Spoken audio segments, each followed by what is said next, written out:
अल्लामा Abdurrahman सबूरी लिखे मूसा अलैहिस्सलाम अल्लाह के अर्ज कयो या अल्लाह तू जो नेक बांधो इबादत गुजार बांधो जरे तोखे सदींदो आ त पो तू उनखे कीअं जवाब ॾींदो। अल्लाह फरमायो त मां जवाब ॾींदो आहियां लब्बैक मां हाज़िर आहियां। साईं को ज़ाहिद बानो तोखे सॾे अल्लाह फरमायो त इनखे बि चवंदो आहियां लब्बैक मां हाज़िर आहियां। या अल्लाह जेकरे गुनहगार बानो तोखे सॾे अल्लाह ताला फरमायो त मां उनखे जवाब ॾींदो आहियां लब्बैक लब्बैक लब्बैक। या अल्लाह नेकोकार के एक दफा लब्बैक, ज़ाहिद के एक दफा लब्बैक, गुनहगार के 3 भेरा लब्बैक।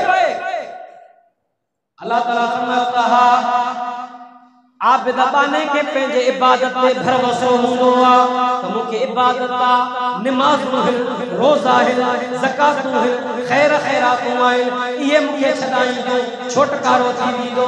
ज़ाहिद बाने जो भरोसो पंहिंजे ज़ुहद ऐं तक़वा ते हूंदो आ त इहे मूंखे छॾाईंदो। पर गुनहगार बाने वटि न इबादत हूंदी आ न तक़वा ऐं ज़ुहद हूंदो आ।